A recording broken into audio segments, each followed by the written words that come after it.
Wa nahnu fil mashtati dad'u sufala la tarafina adiba, ya kata para pujangga pada waktu itu. Jadi kalau jamuan makan disebut dengan ma'duba, kan? Kemudian orangnya disebut dengan adib, ya. Adib atau begini, bisa jadi juga begini, adiba. Ya. Kan? Pak Adib, bapak yang suka ngajak makan. Ada namanya adib, suka neraktir tuh ya. Nah, ini ya. Nah, ini. Nah, turunannya disebut dengan adab namanya. Jadi kalau adab waktu itu lebih identik dengan makanan. Ya, ada jamuan, ada makan, dia akan, kalau sekarang traktir dan sebagainya, itu ke sini. Jadi arahnya lebih kepada gizinya, lebih kepada materi, gitu kan? Materi yang sifatnya fisikal.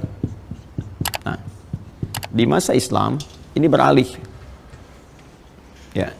Dari yang tadinya hanya jamuan fisik yang sifatnya fisikal, ini nanti berubah kedua sisi. Satu, menjadi jamuan intelektual untuk memenuhi kebutuhan akal, dan spiritual untuk memenuhi kebutuhan rohani. Nah, jadi lengkap akhirnya di sini. Nah, saya mau brainstorming dulu ya, dan pecah bagaimana anatomi sisi manusia. Ya, anatomi manusia itu dalam Al-Quran seperti apa? Kalau di medis itu kan hanya anatomi fisik saja ya, dari tubuh bagian atas sampai dengan bagian bawah. Nah, di Quran disebut manusia itu, manusia kalau dia punya 3 unsur. Nah, ini anatomi manusia dalam Al-Quran. Nanti ada buku saya namanya Ma'rifatul Insan, ya, Ma'rifatul Insan, bimbingan menuju manusia paripurna. Di situ saya uraikan juga. Satu, ada fisiknya secara jasmani, jism, ya, jism, badinya.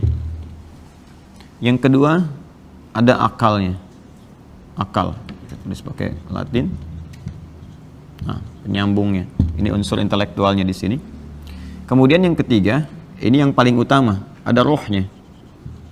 Ini unsur kehidupan sekaligus nilai spiritualnya di sini. Jadi kalau ini spiritual, ini intelektual, yang ini fisikal. Nah, disebut manusia, ini harus memenuhi 3 unsur ini. Hilang satu, maka hilang si kemanusiaannya. Dalam arti sisi manusia yang hidup. Ya.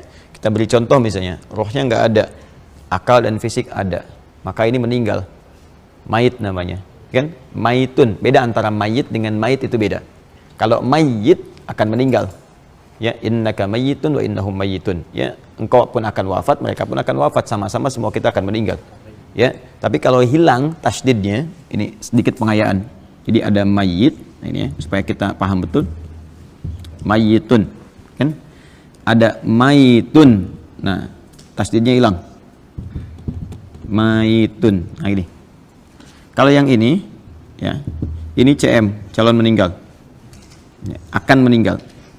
Itu nanti di Quran surat 39 ayat 30 itu, innaka mayyitun wa innahum mayyitun, kan?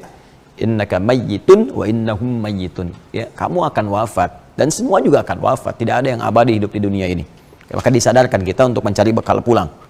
Nah, ketika kemudian kita meninggal, tersisa C-nya hilang, tinggal M-nya, meninggal, maka tasdidnya hilang, berubah jadi sukun begini. Ya, maitun, ini meninggal. Siapa yang membawa tasdid ini? Ini gambaran dari nafas kita lah. Ya, nyawa kita dicabut, gitu kan? Namanya maut. Nah, maut namanya. Makanya setiap yang berjiwa, ya, yang berjiwa, ini jiwanya di sini, dari kata mayit ini digambarkan jiwanya di sini, pasti akan kedatangan maut. Nah, jiwa sumber kehidupan kita, nafas namanya, nafas, ya. Jadi kalau roh sudah masuk ke dalam tubuh, itu jadi nafas namanya. Makanya diserap ke dalam bahasa Indonesia bisa bernafas. Ini agak dalam kajiannya ya. Nanti datang maut kalau sesuai ajal tiba, ya, ajalnya tiba, akhir hidup kita datang maut. Maut di Quran surah ketiga, turunkan ayat 185. Ya, kullu nafsi, nafas kullu nafsi dha'iqatul maut. Ya? Yang bawa maut siapa? Detil Quran. Silahkan cari di kitab manapun. Nggak akan pernah menemukan uraian sedetil ini. Mustahil bisa merumuskan ini kecuali yang menciptakan.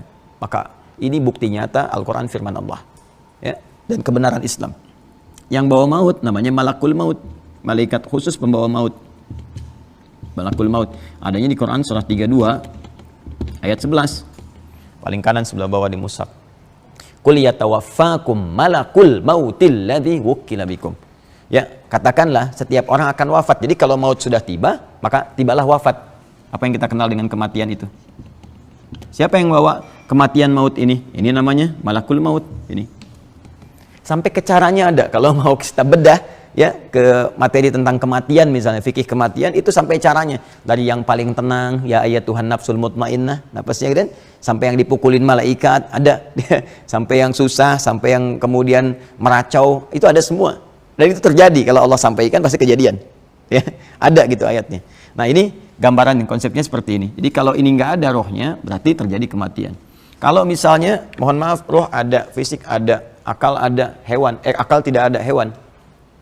Karena hewan dicipta oleh Allah Subhanahu wa taala dengan roh, dengan fisik, tanpa akal. Ya, makanya jangan mengajak hewan untuk berpikir kejauhan. Ya, dasar kamu, dia ada ayam, udah kita pel lantainya, ayam datang buang kotoran, dimarahin. Dasar nggak punya pikiran, emang. Kalau marahin hewan nggak ada kerjaan, karena hewan hidupnya dengan nafsu. Jadi nafsu itu cenderung salah, selalu salah, nggak pernah benar gitu.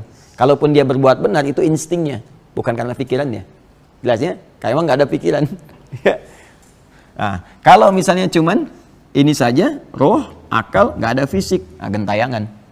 Karena ini nggak mungkin gitu kan. Jadi semua manusia harus punya tiga ini, 1, 2, 3. Di masa jahiliyah, adab itu hanya khusus memenuhi unsur fisik. Makanya jahiliyah, jahil. Akalnya nggak dipakai, ya kekuatan spiritualnya kosong. Karena itu semua tindakan kriminalitas ada di situ. Kalau Anda mau mencari misalnya kriminalitas paling tinggi, kumpul di jahiliyah. Jadi ada jahlun, ada jahil, ada jahiliyatun, beda. Ya, jahlun, jahil, jahiliyah. Itu beda. Jahlun kebodohannya. Bodoh itu bisa dari segi pengetahuan, akal, bisa jadi moral. Memang mungkin ada yang pintar, tapi kepintarannya dipakai untuk menipu. Ya, dipakai untuk berperang, dipakai untuk membunuh, dipakai untuk merampok, dipakai untuk zina, untuk goda dan sebagainya, padahal keburukan. Ini jahlun. Orangnya jahil. Kalau kita ingin kumpulkan semuanya, keduanya, semua sifat keburukan itu dan melekat di dalamnya, maka jahiliyah namanya. Kenapa masa itu disebut dengan jahiliyah? Karena memang semua perangkatnya terpenuhi pada hal-hal yang keburukan, sifatnya keburukan. Gak kenal, bodoh tuh gak kenal pada kebaikan. Gak kenal pada moral, secara umumnya. Nah karena itu pun aspek-aspek adab ini hanya untuk memenuhi unsur fisik saja. Maka ini kosong. Ya. Maka jangan berharap ada peradaban pada masa itu di jahiliyah. Gak ada, tenggelam di jauh di bawah. Diapit oleh Persia, oleh Romawi. Ini paling bawah, gak ada peradaban. Ya, gak ada puncak ilmu di situ. Kemudian spiritual kosong, rohiyah kosong. Yang berkuasa dukun, kan, tukang santet, ya, kemudian ya kasih jimat-jimat dan sebagainya. Jadi kalau ada lagi sekarang itu terlambat, udah hilang 15 abad yang lalu kalau muncul lagi gitu kan. Kalau kembali lagi, berarti ada sesuatu yang bahaya. Ya, ada yang bahaya di sini, kembali ke masa-masa yang bisa menyebabkan ini. Jadi kalau sudah lekat dengan nilai-nilai tadi, perdukunan, itu pasti lama-lama dampaknya akan berdampak pada instabilitas dalam kehidupan.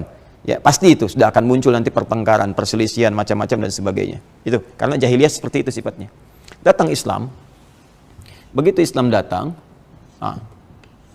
maka diberikan warna baru. Adab ini tidak hanya diarahkan pada aspek materi fisik, tapi mengalami perluasan makna dan diberikan sibghah, pengaruh-pengaruh kebaikan di dalamnya. Maka adab konsepsinya berubah, gizinya yang tadinya hanya ke fisik, maka sekarang diarahkan ke aspek intelektual untuk memenuhi kebutuhan akal. Nah, karena itu di masa-masa awal Islam, itu keilmuan semua disebut adab. Jadi kalau kita belajar tentang ilmu, nahwu, sharaf, balaghah, itu adab semua namanya. Makanya kalau Anda masuk sekarang ke Universitas Islam, UIN misalnya, Universitas Islam Negeri dimanapun, ada jurusan adab. Ya, itu bukan jurusan makan, isinya sastra. Ya, isinya nanti ada masuk di bawahnya ada nahwu, ada sharaf, ada balaghah, ada macam-macam. Ya, ada fiqh muqarin, ada muqaranatul adab, ya ada arud dan sebagainya. Jadi semua ilmu pengetahuan dulu disebut adab. Kalau kita masuk ke ilmu nahwu belajar, itu dulu disebutnya adab. Saya mau belajar adab, belajar nahwu. Saya mau belajar misalnya sampai ke keislaman pun itu adab disebutnya, turunannya. Nah, nanti lebih jauh lagi kan ilmu itu ya, manfaat dari ilmu kan tatanan praktikal. Apa yang didapatkan dari ilmu kita dipraktekkan dalam kehidupan, gitu kan? Nah, praktek itu kan jadi sikap, dari sifat jadi sikap kan? Sikap. Nah, sikap itu nggak mungkin muncul kecuali tembus dari akal ini ke roh. Jadi bimbingan spiritual. Dari roh kita digerakkan menjadi gelombang ke bagian tubuh kita untuk beraktivitas. Maka dari sinilah kemudian Islam memberikan warna lagi. Setelah adab ini menjadi pengetahuan itu harus berdampak kepada praktikal kehidupan. Harus berdampak efeknya kepada sikap. Maka berubahlah kemudian, meluas kembali aspek adab yang tadinya kemudian ditambahkan intelektual menjadi ke aspek spiritual. Dari sini muncul kemudian menjadi norma, jadi karakter, jadi tampilan-tampilan kemuliaan yang bisa dipelajari. Awas, ingat, karena dasarnya dari ilmu. Kenapa saya katakan yang bisa dipelajari? Sebuah norma, nilai kebaikan, nilai kemuliaan, karakter kemuliaan dari sesuatu yang bisa dipelajari dari ilmu, dari intelektual, itu dinamakan dengan adab. Tapi kalau dia dihasilkan dari proses ibadah, bukan belajar sifatnya, tapi ibadah yang dilakukan untuk mendekat kepada Allah, maka dia disebut dengan akhlak namanya. Lebih tinggi lagi.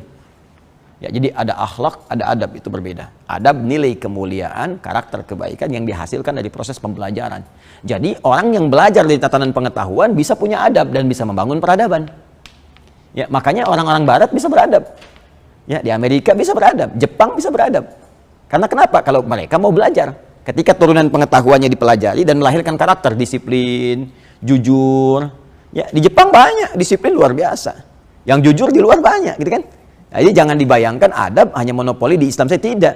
Nilainya ada di Islam, tuntunannya ada di Islam. Tapi kalau orang Islam yang nggak mau belajar, yang pakai orang lain, jangan salahkan orang lain. Kita koreksi diri. Tapi akhlak ini hanya ada dalam ibadah. Ya, akhlak itu hanya ada dalam ibadah. Dan itu fitrah manusia, sudah jadi bawaan dari penciptaan akhlak itu. Jadi tertanam di dalam jiwa kita menjadi fitrah. Nanti saya jelaskan pas khutbah Id ada 2 jenis fitrah.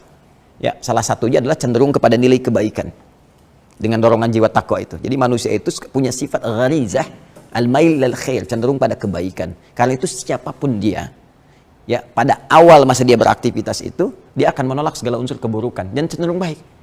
Ya, silakan kalau diajak misalnya untuk mencuri pasti menolak hatinya. Ya, lisan kita diajak berdusta, hatinya menolak. Bahkan pencuri pun nggak mau dicuri. Kan pernah dengar kisah perampok punya dua orang anak buah, ya, terus diminta untuk mencuri, begitu setoran, yang satu kurang nyetornya, kamu nyuri setoran dia, padahal mereka tuh baru mencuri.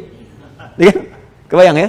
Nah, jadi ada bagian-bagian tertentu teman-teman sekalian itu menjadi bagian fitrah manusia. Nah, saya turunkan dari segi filologinya. Ya, ini akhlak nih begini tulisannya. Jamannya disebut dengan khuluq, khuluqun. Nah, di Quran surah Al-Qalam, ya, ayat yang keempat, wa innaka la'ala khuluqin azim. Sungguh Nabi itu memiliki budi pekerti yang sangat luhur, yang dihasilkan dari proses ibadahnya. Jadi kalau orang ibadah itu pasti melahirkan budi pekerti, nilai luhur, ya, moral yang sangat luar biasa. Khuluq. Nah, pemberi akhlak itu disebut khaliq namanya. Coba lihat garisnya ya. Ini khaliq. Allah. Allah menyebut dirinya dengan khaliq. Quran surah ke-15. Ini agak tinggi sedikit ya. Ayat 28. Wa idh qala rabbuka lil malaikati inni khaliq. Ketika Allah menginfokan kepada para malaikat, Nabi Muhammad SAW menginfokan kepada malaikat, kata Allah, hei, aku akan mencipta makhluk baru, akulah khaliq. Ya. Yang dicipta disebut makhluk namanya. Yang diciptakannya disebut makhluk. Nah, ini dia. Coba perhatikan bagaimana derivasi katanya, dari derivasi katanya ya. Khaliq, makhluk. Proses penciptaannya disebut khalaq. Iqra bismi rabbikal ladzi khalaq. Ar-Rahman 'allamal Qur'an, khalaqal insan. Jadi Allah khaliq, mencipta khalaq, yang diciptakan makhluk, kita ini insan makhluk, khalaqal insan 'allamahul bayan. Kita. Nah, karakteristik makhluk yang dicipta itu yang disebut akhlak namanya. Jamannya khuluq. Nah, ini. Jadi bawaan makhluknya, bagaimana dia mesti bersikap, karakternya, sikapnya, ya, nilainya, itu akhlak namanya. Untuk mendapatkan akhlak ini, maka dia hanya bisa diperoleh, dimunculkan. Potensinya ada dalam jiwa kita.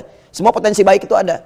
Makanya menolak yang jelek-jelek, menolak untuk berdusta, mengingkari yang buruk, kan? Nah, ini harus dimunculkan jadi sikap. Untuk memunculkan itu menjadi sikap, maka perlu ada proses, ada wasilah namanya ibadah. Maka diperintahkanlah kita oleh Allah untuk beribadah. Turun Quran surah ke-51 ayat 56. Perhatikan kalimatnya. Wa ma khalaqtu. Tuh. Khalaq ini muncul. Wa ma khalaqtu, tuh-nya kembali ke Allah. Wa ma khalaqtul jinna wal insa illa liya'budun. Tidaklah aku ciptakan, kata Allah, jin dan manusia itu ciptakan, ini prosesnya, kecuali mereka supaya menjadikan seluruh aktivitasnya untuk beribadah kepada Allah. Apa tujuan tertinggi ibadah itu? Akhlak. Ini akhlak. Ya. Makanya kita diminta sholat kan? Bagian dari ibadah kan? Ibadah pertama itu sholat. Quran surah 20 ayat 14. Innani anallahu, saya adalah Allah. La ilaha illa ana, enggak ada Tuhan selain saya. Fa'budni, ibadahlah kepada saya, sembah saya. Bagaimana caranya? Wa aqimis shalah, tunaikan salat sebagai ibadah kepada Allah. Sekarang apa hasil dari salat itu? Goalnya apa? Kan turun Quran surah 29 ayat 45. Innas salata tanha 'anil fahsya'i wal munkar. Tanha 'anil fahsya'i wal munkar itu akhlak. Mencegah perbuatan keji dan mungkar. Keji itu keburukan yang muncul dari syahwat. Maaf ya, pornografi, porno aksi, zina, ya kata-kata kotor, jorok, itu fahsya. Ya, boleh jadi orang bisa beradab, disiplin, nggak ada korupsi, ya nggak ada pencurian, tertib semuanya, tapi zina, marak, ya mabuk-mabukan iya gitu. Coba lihat, kita bandingkan ya, bisa di Barat bisa bikin peradaban, tapi nggak bisa buat perakhlakan.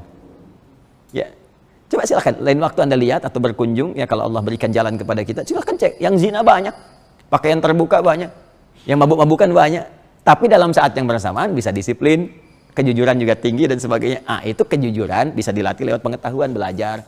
Bukankah dari kecil kita dilatih masuk sekolah jujur, disiplin, jangan ganggu tetangga, ya? Kalau nyetel volumenya jangan kencang-kencang, itu adab. Tapi akhlak lebih tinggi nilainya. Setidaknya umat Islam itu harus mampu mengakomodir semua nilai-nilai kebaikan. Akhlak ini bisa diterjemahkan dalam bentuk adab ketika dilahirkan dalam bentuk konsepsi.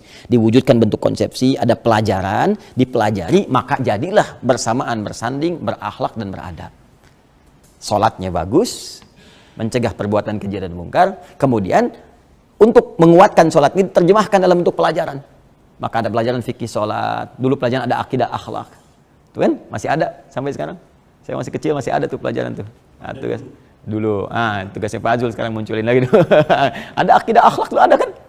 Supaya nyatu. Makanya kenapa ada akidah, ada akhlak, supaya orang yang berakidah itu berakhlak. Makanya jarang dulu ada bom-boman tuh. Ya, ribut-ribut macam-macam, kita damai aja. Ya, enggak. Kenapa? Karena akhlak ada. Sekarang akhlak dieliminir. Pendidikan berkarakter, semakin diberi karakter, semakin tidak berkarakter. Macam-macam apa lagi lah. Kita udah punya dari dulu, konsepsinya itu bagus itu. Makanya saya ingin kembalikan lagi, dari sini kadang muatan akhlak diturunkan untuk dipelajari. Ketika dipelajari menjadi beradab. Ya, dulu ada perpaduannya seperti di dalam tata negara itu. Kalau kita waktu sekolah ada PMP, Pendidikan Moral Pancasila. Ya, dulu saya sampai mencari itu di ayat-ayat Qur'annya, karena konsepsi itu kan dibuat nanti satu kali kita ngaji lah ke situ. Ya, ada konsepnya kan banyak orang Islam berkontribusi.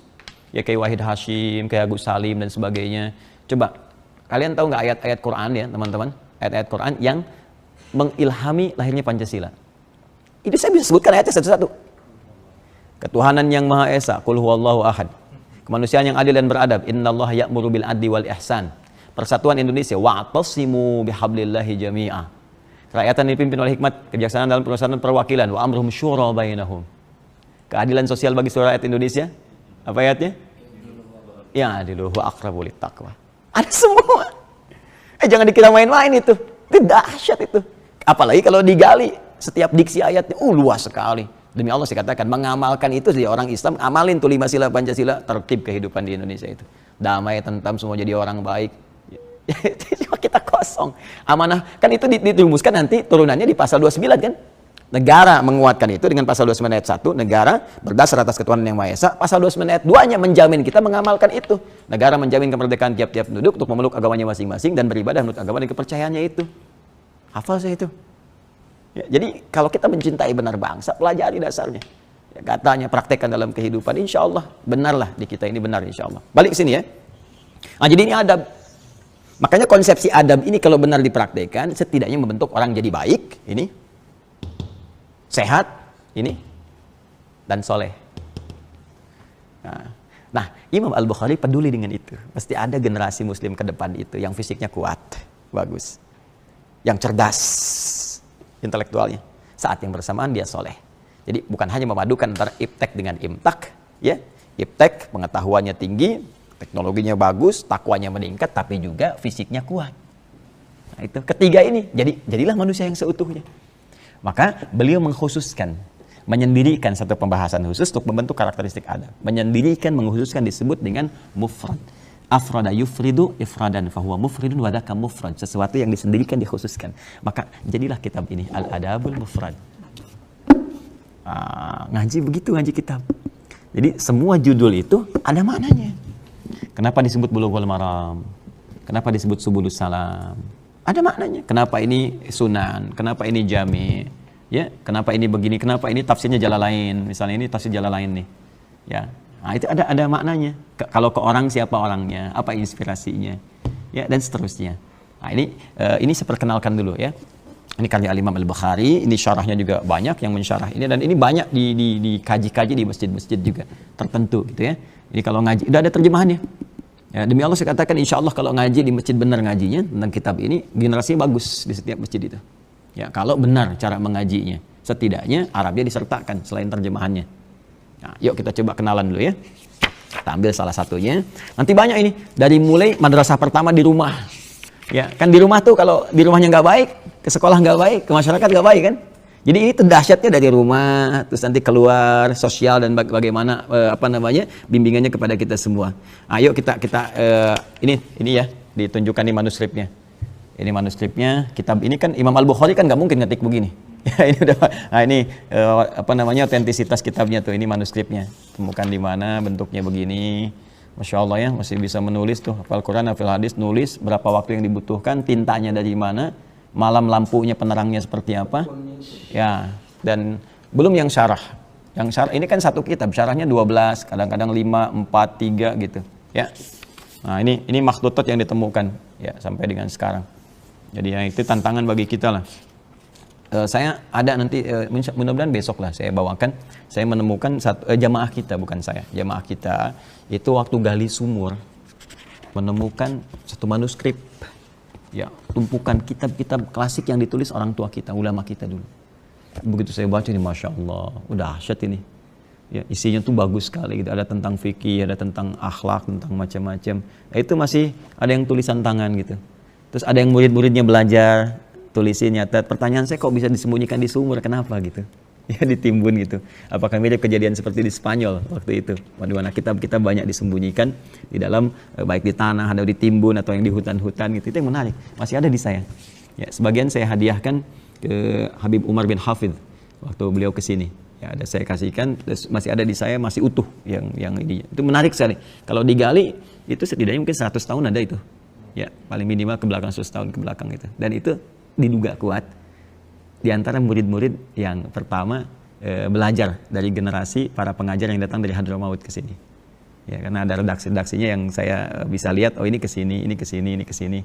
Ya, dan di pesantren-pesantren yang klasik yang sekarang jadi kitab-kitab itu, nah itu syarah-syarahnya terambil dari sini.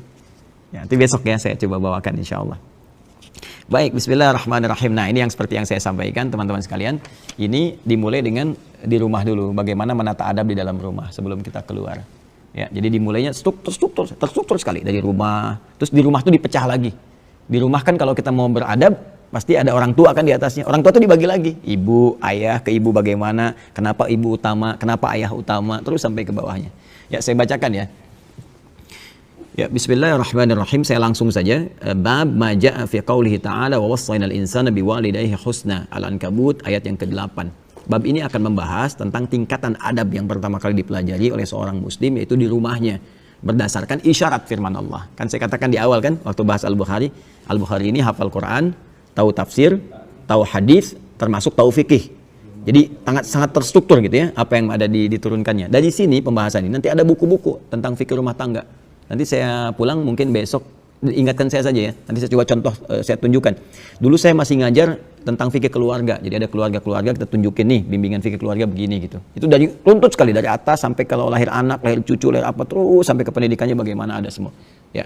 Nah, ini baru disebutkan satu ayat. Saya turunkan lagi ayat yang lain ya. Jadi teman-teman boleh catatkan yang sama dengan ini. Redaksinya mirip-mirip ya, sama, tapi penekanannya berbeda.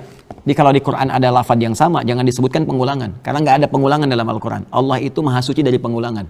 Kalau mengulang berarti nggak jelas. Dan semua firman Allah jelas.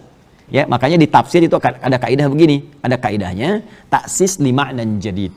Ini untuk menunjukkan pondasi pada makna yang baru yang tidak sama dengan sebelumnya. Itulah mukjizat Al-Qur'an. Ya, di Ar-Rahman kan diulang tuh, ya. Kalau kita dari segi lafaz kan kita sebutkan diulang. Padahal bukan pengulangan. Fa bi ayyi ala'i rabbikuma tukadziban, fa bi ayyi ala'i rabbikuma tukadziban, fa bi ayyi ala terus. Itu fa bi ayyi ala yang pertama beda dengan yang kedua, kedua beda dengan yang ketiga, ketiga beda dengan yang keempat. Lain-lain itu maknanya. Oh, kalau kita ngaji tuh, oh kita kata ya Allahumma sholli ala sayyidina Muhammad, ya Allah. Benar nih firman Allah ini. Gak bisa manusia bikin begini. Beda satu kedua lain maknanya. Itu pondasinya lain gitu. Di Al-Baqarah aja ya Bani Israil adzkuru kan itu kan 3 kali. Ya Bani Israil adzkuru nikmati allati an'amtu 'alaikum wa aufu kan yang 40. Yang 47 wa anni fadaltukum 'alal alamin. 122 wa anni fadaltukum 'alal alamin. Kan? Itu antara 1, 2, ketiga lain-lain maknanya. Ya. Nah, di sini saya ingin tunjukkan ini yang Al-Ankabut ayat 8. Kalian teman-teman boleh tambahkan Quran surah 31, Luqman ayat ke-14. Kemudian satu lagi Quran surah 46 ayat 15 yang kemarin. Ya. Nanti itu berurutan ya. Quran surah ke-29 ayat 8. Kalau yang ini kaidah dasar. Nanti yang di Luqman Quran surah ke-31 ayat 14 itu nanti terkait dengan masa penyapihan. Ya.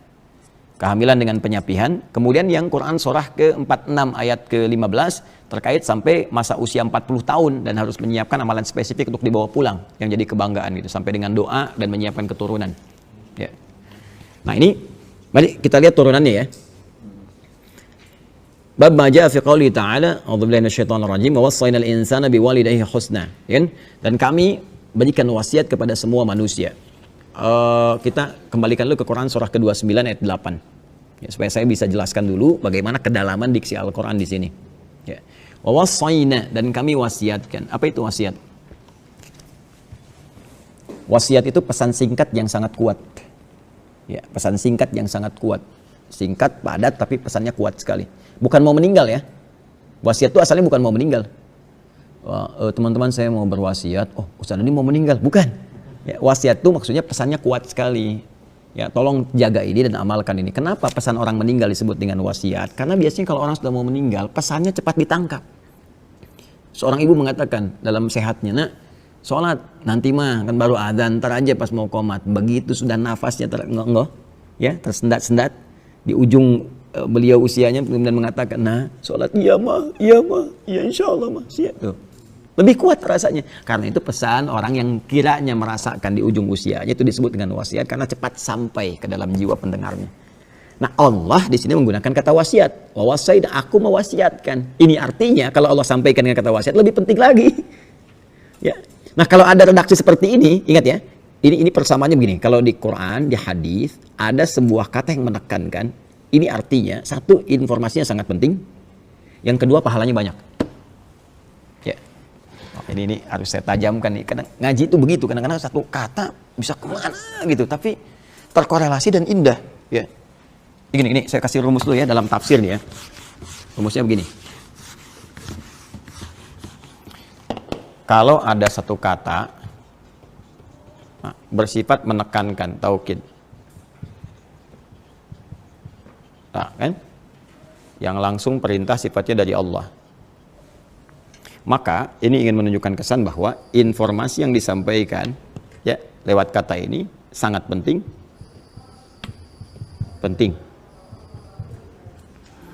Karena sangat penting, maka konsekuensinya pahalanya banyak, besar. Nah. Karena pahalanya banyak, maka pengaruhnya adalah satu, bisa mempercepat terkabulnya doa. Kedua, bisa mempercepat terampuninya dosa, gugurnya dosa-dosa. Terampuni dosa. Lihat bagannya tuh. Sini. Yang menggunakan kata penguat tuh banyak. Ya, yang menekankan itu. Ada yang pakai inna misalnya. Inna tuh, ya. Kalau innanya begini, itu baru hurufnya. Kalau sudah pakai tambah nahnu tuh bisa disingkat jadi na panjang begini. Ya, inna pendek begini ditambah dengan na gini disatukan menjadi gini, inna gitu. Ya. Na-nya ini berfungsi menunjukkan keagungan Allah. Ya, sekaligus pentingnya informasi yang disampaikan. Saking pentingnya Allah menyampaikan dengan keagungannya. Kalau ada yang begini, pakai inna begini, ini berlaku hukum ini. Contoh di Ramadan, Quran surah 97. Inna anzalnahu fi Lailatul Qadar. Pakai inna berarti infonya sangat penting. Pahalanya banyak. Berapa pahala di malam Al-Qadar? Lailatul Qadri khairum min alfi syahr. Sekarang saya tanya, kalau di malam Al-Qadar berdoa terkabul tidak?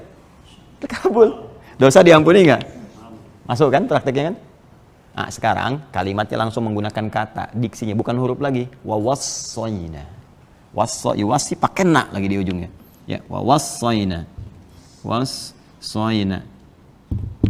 Wasso aja ini udah mewasiatkan. Wasso, yuwassi, ya kan? Atau auso, yusi, wasso, yuwassi. Ada auso, yusi, ada wasso, yuwassi. Ya, pakai na lagi. Nih, untuk menunjukkan keagungan. Wasa saja udah menunjukkan makna yang sangat penting. Kalimat yang singkat, padat, tapi sangat penting. Seakan ingin mengatakan begini. Nah, saya terjemahkan dari nak dulu. Demi keagunganku, kata Allah. Ya, aku berikan info yang sangat penting kepada kalian. Aku tekankan ini. Ya, fokus baik-baik gitu. Nah, itu seperti itu kurang lebih ya gambarannya. Kemudian al-insana. Manusia. Di terjemahan disebutkan manusia. Manusia itu disebut dengan 5 nama di Al-Quran. Ada bashar, 35 kali disebutkan di Quran. Ada ins, ya dipasangkan dengan jin, ya ma'syaral jinni wal ins, 18 kali disebutkan di Quran. Ada nas, ya 241 kali disebutkan dalam Al-Quran. Qul a'udzu birabbin nas. Ada bani Adam, ya bani Adam khudzu zinatakum 'inda kulli masjid, 7 kali disebutkan dalam Al-Quran. Ada insan, 65 kali disebutkan dalam Al-Quran. Dahsyatnya Al-Quran, kalau kita lihat di terjemahan, semua terjemahannya sama manusia. Tapi lafadznya berbeda. Dan ini menunjuk pada penekanan yang tidak sama. Kalau disebutkan bashar, ingin menunjuk tampilan fisik yang bagus, halus, sekaligus ada punya potensi nafsu. Jadi kalau kita mau belajar memanage nafsu, cari kata bashar di Quran, pelajari itu. Ins, untuk menunjuk sifat kelembutan dan harmoni manusia. Yang beda dengan jin. Ya, kalau jin itu tersembunyi, kemudian cenderung kasar, makanya jin itu tampilannya kasar. Ya, nggak ada orang kemasukan jin jadi ramah misalnya. Permisi Ustaz, ingin ikut taklim, sedang kemasukan jin, mustahil. Ya, pasti dia mengacau dan sebagainya. Bedanya manusia lawannya ins, lembut, nampak. Ya, jadi kalau ada manusia itu mohon maaf, ya senang bersembunyi, itu berarti sedang keluar dari fitrahnya. Sedang punya masalah. Sama dengan jin yang melakukan penampakan, itu jin galau itu. Jin punya masalah. Terlebih kalau manusia cari-cari penampakan jin, itu yang kacau. Ya, jadi manusia itu gampang kalau keluar dari fitnah itu punya masalah. Manusia itu harus tampak. Datang tampak. Jadi kalau lihat orang langsung kita lari sembunyi itu punya masalah. Ya, yang kedua halus. Nah, ini di harmoni. Jadi kalau ada orang kasar, lisannya kasar, ya, perilakunya kasar, berarti ada yang salah. Boleh jadi pengaruh lingkungan kata Nabi yang keliru. Itu ngaji gitu tuh enak tuh. Nah, sifat sosial yang menandakan bahwa kita nggak bisa hidup sendiri, gitu kan. Kemudian Bani Adam, genetik kita tersambung ke Adam untuk menentukan satu terkait dengan warisan, ya. Kemudian 2 mahram. Ya, bagaimana jalur itu bisa digali, turunkan. Insan terkait dengan totalitas aktivitasnya dari bangun tidur sampai dengan tidur lagi. Ya. Dalam kita beraktivitas. Jadi kalau disebutkan insan itu menunjuk semua aktivitas kita. Kalau pakai al berarti menunjuk semua manusia yang beraktivitas. Nah, sekarang katanya menggunakan insan di sini. Wa wassaynal insan. Kata Allah, demi keagunganku, aku berikan pesan yang sangat penting, singkat tapi penting sekali untuk semua manusia yang beraktivitas dalam hidupnya. Di antara sekian aktivitas itu ada yang paling penting untuk kalian fokuskan. Ya. Kita dari bangun tidur sampai tidur beraktivitas kan? Banyak kan? Dari sekian aktivitas itu, nih ada yang paling penting. Yang kalau kita kerjakan ini akan berdampak pada aktivitas yang lainnya. Apa itu? Biwalidayhi husna. Berbakti kepada kedua orang tua. Wah, itu. Kunci itu. Ya. Nah, nanti kita turunkan. Husna jadi birrun tuh. Menarik tuh. Ya. Jadi ada husnun, ada birrun. Itu beda. Bahkan nanti ada tayyibun, ada khair, ada ma'ruf, ada ihsan. Ya. Ada saleh, ada birrun. Itu berbeda. Ya, wasainal insana biwalidayhi husna. Aku wasiatkan kata Allah, berikan pesan yang kuat untuk berbakti, berbuat baik kepada kedua orang tua. Husna itu masdar sifat dari kata hasuna yahsunu husnan wa hasanan. Jadi turunannya jadi hasana yuhasin untuk perbaikan dan ihsan untuk puncaknya. Dasarnya husna. Husna itu punya 3 arti. Satu baik, yang kedua diniatkan sebagai ibadah. Yang ketiga yang mengandung sisi pahala. Ya, makanya nanti penulisan pahalanya disebut hasanah namanya. Ya, Quran surah 6 ayat 160, man ja'a bil hasanati falahu asyru amsalihha. Terus kita berdoa, Rabbana atina fid dunya hasanah. Ya. Nah, jadi pertama, segala turunan kata hasan itu artinya baik. Oh ya, Zulkifli Hasan, Zulkifli Hasan, Emily Hasan ya, dan seterusnya. Hasan pendiri Persis salah satunya, ya. Itu baik tuh. Jadi kalau ada yang namanya Hasan nggak baik, dipertanyakan, Bapak namanya Hasan itu. Pokoknya kalau lagi nggak baik, dibilangnya ya Pak namanya Hasan gitu kan. Nah, itu ya. Yang kedua bukan cuma baik, yang baik banyak. Kebaikan itu diniatkan sebagai ibadah. Jadi ketika Allah memberikan gambaran, berbuat baiklah kepada kedua orang tua, itu dinilai Allah sebagai ibadah. Dan tinggi nilainya. Makanya nanti di Quran surah ke-17 ayat 23, itu tingkat ketinggian ibadah ya, dalam rangka berbakti kepada orang tua itu diletakkan oleh Allah setelah beribadah kepada Allah, menuhankan Allah. Wa qadha rabbuka alla ta'budu illa iyyah wa bil walidaini ihsana. Tuh, tingkat ketinggi. Jadi jangan dikira kita berbakti cuma cium tangan aja nggak ada nilainya. Tidak, itu tinggi sekali. Dan ketinggian ibadah itu terletak setelah menyembah kepada Allah Subhanahu wa taala. Dari sisi pahalanya. Ya makanya Allah sangat murka kalau ada seseorang misalnya, mohon maaf sekali, ya baik sama yang lain, kerjakan ini sukses, tapi sama orang tuanya buruk, tidak, ridha Allah nggak akan turun. Ya itu bermasalah gitu. Nah, dan yang ketiga berpahala, ya berpahala. Jadi saya bikin konsepsi garis ya supaya paham kayak yang tadi tuh, kayak yang tadi ya. Jadi kenapa menggunakan kata husna sebagai dasar yang paling singkat di sini untuk memberikan kesan. Jadi belum masuk ke terapan nih, ya baru dikasih konsepsi dulu. Kalau kita mau, Allah turunkan nanti secara detail dan harus mau. Ya, ini menunjukkan satu turunan kata hasuna. Ya, ini kalau ada begini ru'ah namanya. Kadang disebut rik'ah. Ini sin kalau panjang begini, sin. Ya.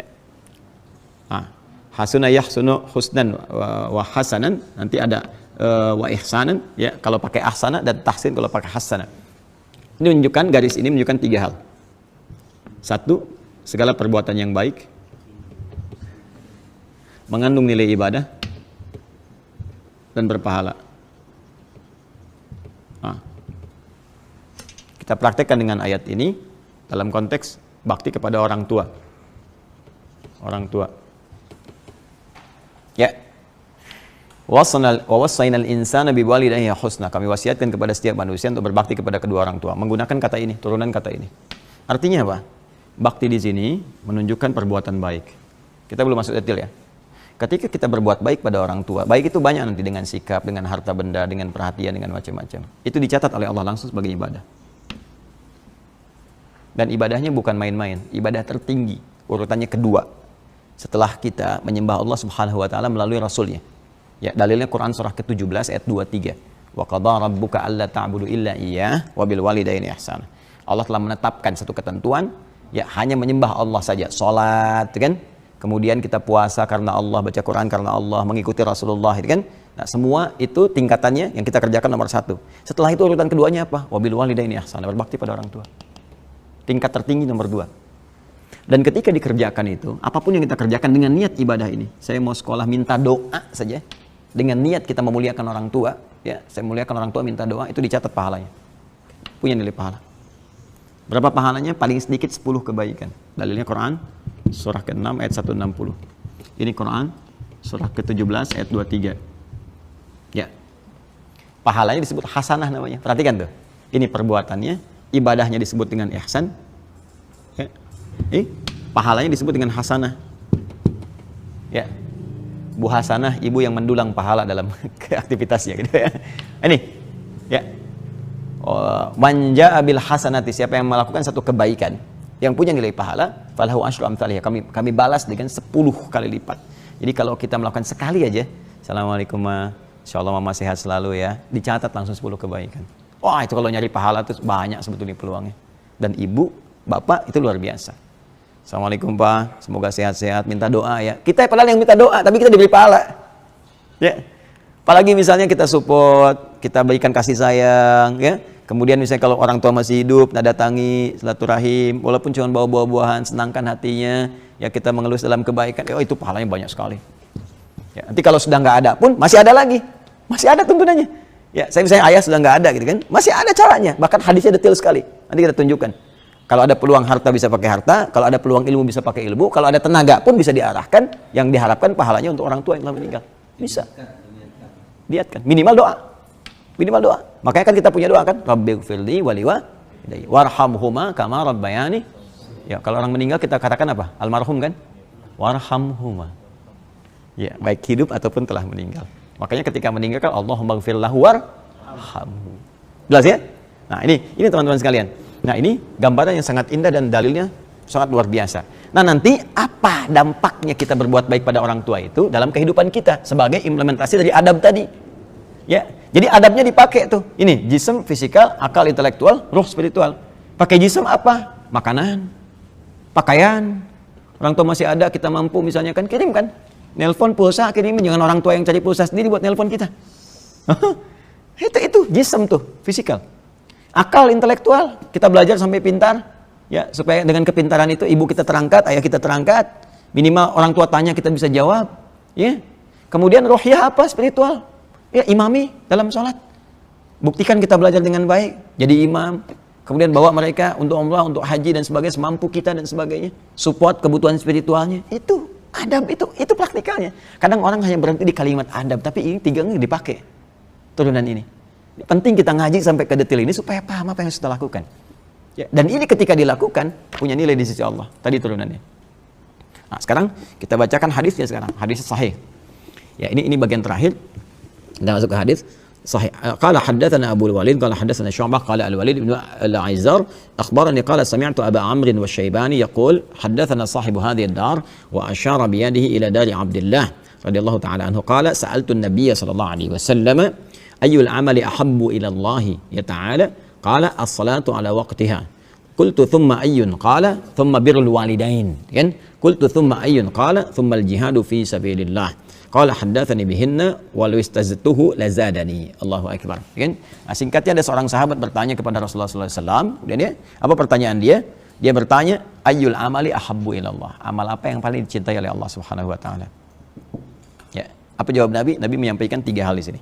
Ini sebetulnya kasusnya ada 2. Jadi, ada 2 orang bertanya dengan pertanyaan yang sama. Jawaban Nabi berbeda. Nah, perbedaan ini cuma beda urutan saja. Nah, ini pada yang pertama. Yang pertama tanya, ayul amali ahabbu ilallah, amal apa yang paling dicintai oleh Allah Subhanahu wa taala? Urutan pertama as-salatu ala waqtiha. Ya, as-salatu ala waqtiha. Ini yang paling menarik, teman-teman. Yang tadi tafsir Quran surah 17 ayat 23 tadi. Wa qadara rabbuka alla ta'budu illa, Allah telah menetapkan bahwa ya kita mesti mutlak menyembah Allah Subhanahu wa taala. Cara menyembah itu apa? Lewat apa? Salat. Nah, apakah semua orang salat itu dicintai Allah? Belum tentu. Ya, murid banyak. Tapi apakah semua murid dicintai oleh gurunya? Belum tentu. Cinta umum ada, tapi cinta spesifik berbeda. Ya, anak juga betul, semua cinta kita, tapi ada perasaan-perasaan tertentu kan? Untuk menguatkan pada anak atau cucu tertentu, ya ada. Seperti Nabi Yakub, anaknya kan 12. Ya, semua dicintai, tapi kecenderungan kepada Yusuf karena melihat bakat dan tertentu, supaya disupport, cintanya mengalir dengan objektif gitu. Itu ada. Al-mail ila syai'il khair gitu, cenderung kepada sesuatu yang baik. Nah itu Allah mencintai semua hambanya. Tapi nanti di antara sekian hamba yang sholat, yang dicintai Allah itu ada yang paling tinggi. Siapa dia? Yang memelihara konsistensi tepat waktu dalam sholat. Ya, tepat waktu. Nah, makanya tepat waktu itu ya dimulai sebelum waktu sholat. Quran surah kedua ayat 238. Ya, paling kanan sebelah atas di mushaf standar. Hafidhu ala sholawat. Jagalah waktu-waktu sholat. Jaga. Kalau jaga itu boleh lewat nggak? Nah, tidak kan? Ada penjaga. Kan gerbang dia nggak boleh lewat kan? Kecolongan kalau lewat. Dan menariknya pakai alif loh di situ. Allah tidak mengatakan yahfidhu tapi hafidhu. Jadi kata hafadha yuhafidhu. Kalau pakai alif berarti mufa'alah di ilmu sharaf, saling. Berarti untuk bisa menjaga sholat itu harus kompak semua sinergi, saling mengingatkan. Makanya kalau di rumah itu praktekkan ayat ini dengan bikin apa? Jadwal sholat, semua dikumpulkan, kasih tahu keluarga, jangan sholat sendirian. Insya Allah nanti asar waktunya jam sekian, share, bikin status sama kita, saling ingatkan. Karena kalau nggak saling ingatkan lupa, berpotensi lupa yang lain atau pribadi. Ya jangankan waktunya, saat sholat aja bisa lupa, ya kan? Nah jadi hafidhu, ini poin-poin pentingnya. Kalau kita udah bisa menjaga, di Quran surah keempat ayat 103, ya di ujung ayatnya, inna sholata kanat 'alal mu'minina kitaban mawquta. Sholat itu udah diatur oleh Allah waktunya. Nah saking kalau kita pengen, kan tadi kita bertanya gini, logika berpikirnya. Ya Rasulullah, amal apa yang dicintai oleh Allah? Sholat pada waktunya. Kan balik nanya kan? Waktunya bagaimana? Turunlah ayat ini. Diberitahu oleh Allah. Jadi sebetulnya sholat itu sebagai wasilah untuk mendapatkan cinta Allah. Begitu cinta Allah turun, maka semua akan menjadi mudah. Baik doa, pengabulan, baik ampunan, baik macam-macam lah sifatnya. Ya, jadi ini yang pertama. Ini info dari Nabi. Kalau dari Nabi valid nih, A1 nih. Ya, cara bacanya mesti pakai iman. Dzalikal kitabul la raiba fihi. Kalau nggak yakin, udah susah. Ya, katanya pengen dicintai Allah, diberi jalan nggak mau. Paling aneh manusia sekarang. Kata Ali bin Abi Thalib. Ya, ajaban di amrin nas gitu ya. Aneh memang manusia itu kini katanya. Kini aneh tuh. Pengen ke surga tapi melakukan amalan yang menjauhkan dia dari surga. Nggak mau ke neraka tapi melakukan amalan yang menjerumuskan dia ke neraka. Ya sama kayak gini, nuntut Allah pengen dicintai oleh Allah, nuntut berkah, nuntut rezeki, dikasih jalan lewat sholat, dan diingatkan, bukan cuma sholatnya, lewat adzan diingatkan, hayya 'alas shalah, yuk sholat, nanya, kenapa ya Allah? Hayya 'alal falah. Ya nih, di sholatnya ada kesuksesan, ada kebahagiaan, ada kedamaian, kenyamanan seperti yang kau harapkan. Itu bahasa Arabnya falah. Ayo cepat, cepat. Baru adzan, belum qomat. Nuntutnya banyak, dikasih jalan nggak mau, aneh kan? Ya. Ya, tapi kalau dunia cepet tuh, karena dunia nggak ada setannya. Akhirat ada setannya. Ya. Wah itu, Allahu Akbar. Semoga Allah bimbing kita ya. Nah yang kedua ini dia, seperti urutan ayat tadi, thumma ayyun, kemudian apalagi kalau thumma birrul walidain. Ya, kemudian berbuat baik kepada kedua orang tua. Jadi ini tingkatnya tinggi setelah menyembah Allah Subhanahu wa taala. Makanya disandingkan di dalam riwayat lain, ridha Allah pun ini nanti akan diberikan kepada seorang anak ya, berdasar ridha orang tuanya. Sepanjang orang tuanya benar dalam memberikan ridhanya. Ya, itu urutannya gitu kan. Nah, ini urutan yang kedua. Nah, ada yang mau saya katakan begini. Kenapa ketika dipraktekkan jadi birrun? Ayatnya mengatakan husnun. Nah, tahu nggak birrun artinya apa? Baik. Baik itu apa? Birrun. Birrun apa? Baik. Ya. Jadi baik itu ada 5 ya. Ada thayyib, ada khair, ada ma'ruf, ada ihsan atau husnun, ada saleh. Dan birrun itu pelengkapnya untuk praktikalnya. Saya langsung ke birrun saja supaya nggak panjang. Birrun itu asalnya begini. Birrun itu asalnya adalah proses untuk menyaring segala yang kotor sehingga yang baiknya muncul. Ya, menyaring yang kotor sehingga yang baiknya muncul. Kalau melekat kepada pemiliknya, pelakunya, itu berubah menjadi mabrur namanya. Mabrur, dari kata birrun jadi mabrurun. Makanya pernah dengar ada kalimat haji mabrur? Nah, haji mabrur itu bukan haji yang diterima. Kalau haji yang diterima namanya haji makbul. Qabila yaqbalu. Fa qabil mengatakan makbul. Mabrur itu adalah proses haji yang dilakukan dengan menyaring segala karakteristik yang kotor saat berhaji. Sehingga ketika pulang melahirkan karakter yang lebih baik, yang mulia dan melekat pada pelakunya. Sehingga berubah. Yang tadinya amarah tak tertahan pulang-pulang jadi penyabar, jadi baik, jadi apa. Itu mabrur namanya. Dan kalau dia bisa jaga itu sampai dengan meninggal, itu surga jaminannya. Al-hajjul mabrur laisa lahul jazaa illal jannah. Makanya orang setelah haji, orang Arab tuh suka memberikan pengingat, bukan gelar. Ya. Jadi misalnya di baru nyampe bandara udah marah-marah kan, mana pesawatnya gini-gini, orang Arab mengatakan ya haj. Maksudnya Pak, Bapak telah haji. Ada jaminan kebaikan, masa harus ditukar dengan kotoran lagi gitu. Itu maksudnya. Nah, orang Indonesia panggil Pak Haji, di lisan orang kita itu mengingatkan Bu Haji. Maksudnya apa? Bu, Ibu sudah haji, Bapak sudah haji, jaga ya nilai itu sampai dengan meninggal supaya dapat jaminan yang terbaik sesuai dengan yang Nabi janjikan. Itu. Jadi bukan gelar. Ya. Pak Sony lewat ya, Pak Haji Sony, ya. Bukan begitu. Kalau ada gelar tuh, ibadah ada gelar, di Islam paling banyak gelarnya. Luar biasa kan? SHI, ya, sholat, haji, infak. Jadi banyak gelarnya tuh, ya. Nah, jadi kembali ke sini, birrun. Nah, kenapa di sini bakti pada orang tua pakai birrun di praktikalnya? Ya, karakter dasarnya, nilainya pakai husnun, ihsan, tapi ketika dipraktikkan birrun. Seakan memberi kesan kepada kita dalam bahasanya. Kalau mau berbakti pada orang tua, lakukan dengan niat yang bersih. Jangan asal aja dipenuhi, tapi hatinya tidak tulus.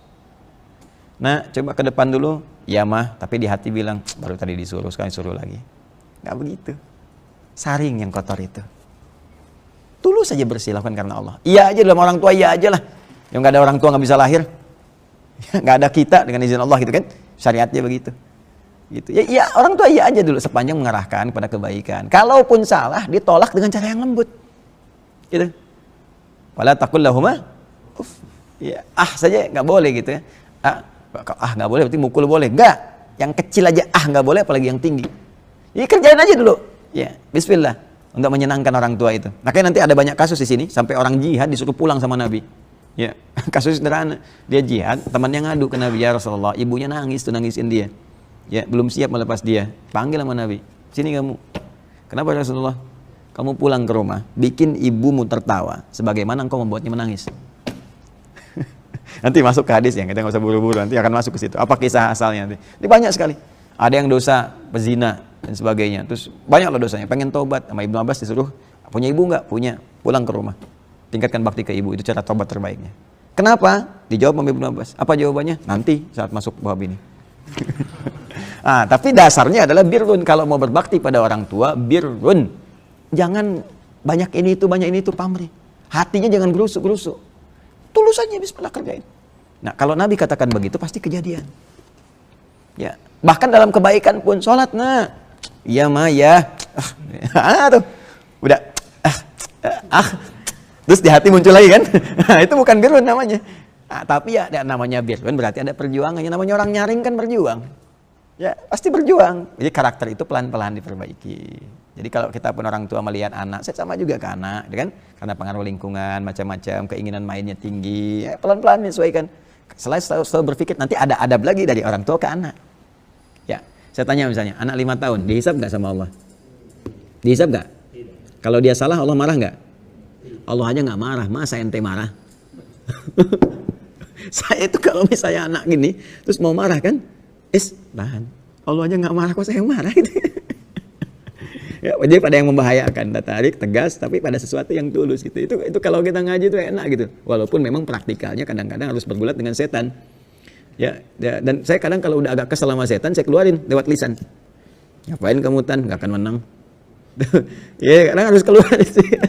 Ya, kalau ada setan rumah, dasim kamu nggak akan menang. Udah. Ya, kalau masih kesel begitu tuh muncul, saya tinggal minum teh gitu. Nah, itulah ya. Ya, kemudian yang ketiga jihad fisabilillah. Ternyata fisabilillah nomor 3. Ya, jadi nggak boleh fisabilillah pun mengarahkan bakti kepada orang tua. Ini nih ya teman-teman, ya awas nih, saya ingatkan ya, kalau ada yang ngajak-ngajak, awas nih, berjuang kemana, ayo ini itu, tapi Anda meninggalkan orang tua. Awas, hati-hati. Bahkan mengatakan orang tua belum berislam sepenuhnya. Hati-hati, bertentangan dengan hadis itu. Ya, kacau pemikiran seperti itu. Hati-hati, apalagi orang tua yang muslim dianggap sudah kafir, syahadatnya batal dan sebagainya. Terus tiba-tiba kita diminta baiat, menghancurkan ini, bawa bom sana sini, tembak ini atas nama jihad, itu nggak dibenarkan. Nggak dibenarkan sama sekali. Hati-hati ya dengan ajaran-ajaran demikian. Dan hadis itu sebaliknya, Quran sebaliknya, mengajarkan kepada sesuatu yang benar gitu kan. Makanya Nabi pernah menyampaikan satu saat nanti akan didapati anjing-anjing neraka. Ya, anjing neraka itu, anjing kan menggonggong tuh. Ya, gonggong, nah, itu gonggongnya banyak. Ya, gonggongnya banyak, suaranya kencang, tapi mengajak kepada keburukan. Hati-hati ya, dikit-dikit kafir, dikit-dikit ini, dikit-dikit bom, tembak ini itu hati-hati. Kalau ngaji benar nggak akan begitu. Apalagi dengan saya mencela aja saya larang. Apalagi berbuat yang seperti itu. Ya, saya sering sampaikan, orang mencela saya itu nggak harus dibalas. Saya aja nggak marah, ngapain Anda marah gitu? Ya, artinya balik mencela. Kita dakwah dengan kebaikan. Kita doakan, tunjukkan bahwa ini loh yang benar itu seperti ini. Kalau masih memaksakan seperti itu, ya itu resiko dia masing-masing. Kecuali pada hal-hal yang sifatnya memang harus disikapi dengan tindakan hukum. Ya, nah itu ada jalurnya tersendiri. Saya kira itu ya.